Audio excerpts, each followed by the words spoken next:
പണ്ഡിതനാണെന്ന് തോന്നുന്നു. അതെന്ത്? അടിമുടിയല്ലേ നോക്കുന്ന പോത്തിനാ. നിങ്ങൾക്ക് എത്ര കിലോ ഉള്ള പോത്തിനെ വേണം? ഒരു 2000 കിലോ ഉള്ള പോത്ത് ചേട്ടാ. 2000 കിലോ ഉള്ള പോത്താ?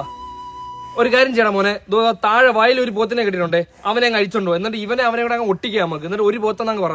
ചേട്ടാ ഞങ്ങൾക്ക് ഇതിനെ കുറിച്ച് വലിയ അറിവില്ല ചേട്ടാ, അതുകൊണ്ടാണേ. എന്നാൽ നാളെ 7:30 സ്പെഷ്യൽ ക്ലാസ്. ഞാൻ പോത്തിനെ പറ്റിയും പശുവിനെ പറ്റിയും എരുമയെ പറ്റിയ ക്ലാസ് എടുത്തു തരാം കേട്ടാ. ഇതൊക്കെ ഒരു പൊതു ജ്ഞാനമുണ്ട്, അതൊക്കെ ചിന്തിച്ചെടുക്കാളോ. ഇതൊന്നും ആരും പ്രത്യേകിച്ച് പറഞ്ഞു തരത്തില്ല. ചേട്ടാ ഇതിനൊരു വില പറ. എന്ത്? എന്റെ കുഞ്ഞുങ്ങൾക്ക് വില പറയാനോ? എങ്കിൽ എഴുതിയെങ്കിലും കാണിക്കടോ, പറയാൻ പറ്റത്തില്ലെങ്കിൽ. പോയിന്റ്. എന്ത്? എനിക്ക് അക്ഷര വിദ്യാഭ്യാസം ഇല്ലെന്നോ? ഇത് വിൽക്കാനല്ലേ ചേട്ടാ ഇവിടെ വളർത്തുന്നത്. ഇതിനെ വിൽക്കാനല്ല ഞാൻ വളർത്തിയത്. പിന്നെ കഴപ്പാണോ വെറുതെ ഒരു പോത്തിനെ വളർത്താൻ? നീ ചോദിച്ച ഈ സെയിം ചോദ്യം ഞാൻ വേറെ വേവിലി കൂടെ ചോദിക്കണേ. നിന്റെ തന്തയ്ക്കും തള്ളയ്ക്കും വട്ടാണോ നിന്നെ ഇങ്ങനെ പോത്തിനെ പോലെ വളർത്താൻ?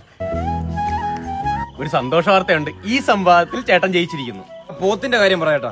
അച്ഛൻ എന്ത് ചെയ്യുന്നു? അതറിഞ്ഞിട്ട് ഈ പോത്തിന് 5ാമതൊരു കാലിറങ്ങി വരില്ലല്ലോ. ഒരു സന്തോഷ വാർത്തയുണ്ട്, ഈ സംവാദത്തിൽ അവനാണ് ജയിച്ചിരിക്കുന്നത്. ഓക്കെ, ഇപ്പൊ ഈ പോത്ത് കിടക്കുകയാണ്. കുറച്ച് കഴിയുമ്പോൾ ഇത് എണീറ്റിരിക്കും, കുറച്ച് കഴിയുമ്പോൾ പുല്ല് കടിക്കും, കുറച്ച് കഴിയുമ്പോൾ കാടി കുടിക്കും. എടോ ഇതൊക്കെ ഒരുവിധം മനുഷ്യർക്ക് അറിയാവുന്ന കാര്യങ്ങളല്ലേ. നിങ്ങൾ എന്തിനാണ് ഇപ്പൊ ഇങ്ങോട്ട് വന്നേ? എടോ ഈ പോത്തിനെ കൊടുക്കുന്നുണ്ടോ? അത് അതിന്റെ ഓണറിന്റെ അടുത്താണ് ചോദിക്കണം, അത് എനിക്കറിയില്ല. പിന്നെ താനാരാ? എന്നെ പറ്റി അറിയണോ? അത് നിങ്ങൾ എന്റെ ഫ്ലാഷ് ബാക്കിനെ പറ്റി അറിയണം. എന്തോ എടുക്കുന്നുണ്ട്. ഫ്ലാഷ് എന്തോന്നറാ പോണത്?